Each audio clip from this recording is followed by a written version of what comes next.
السلام عليكم ورحمة الله وبركاته. أهلا بكم في نشرة أسعار الذهب يقدمها لكم عمرو علي من قناة أخبارنا اليوم. رجاء لا تنسوا الاشتراك في القناة عن طريق الضغط على زر الاشتراك باللون الأحمر أسفل الفيديو وتفعيل زر الجرس ليصلكم كل جديد من الأخبار أولا بأول. وإليكم نشرة الأسعار بعد الفصل.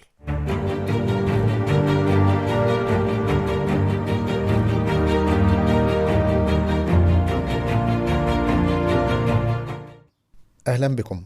تراجعت أسعار الذهب اليوم السبت بشكل كبير مقارنة بأسعار الأربعاء الماضي 11 يناير 2023، والتي سجلت الأعلى في تاريخها وهي 1950 جنيها لعيار 21 بدون مصنعية، فيما تخطى 2000 جنيه بالمصنعية.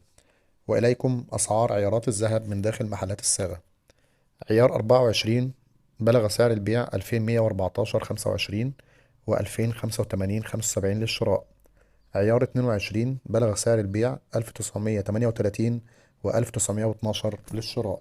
عيار 21 1850 جنيه للبيع، 1825 جنيه للشراء. عيار 18 1585.75 للبيع، 1564.25 للشراء. عيار 14 1233.25 للبيع، 1216.75 للشراء. عيار 12 1057.25 للبيع، 1042.75 للشراء.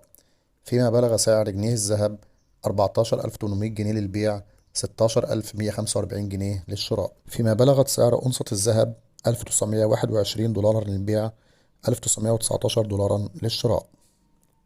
وفيما يخص أسعار المصنعيات، فاختلفت أسعار المصنعيات والدمغة والضريبة في محلات الصاغة اليوم لتصل إلى نسبة تتراوح بين 5 و10% من سعر الجرام، وكلما زادت نسبة المعادن الموجودة المختلطة مع الذهب قل القيراط.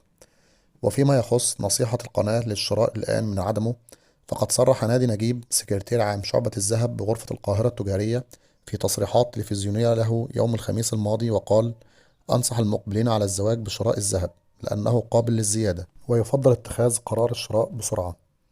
في النهاية نشكركم على حسن متابعتكم، ولا تنسونا من الاشتراك في القناة وانتظار كل جديد نقدمه. شكرا لكم.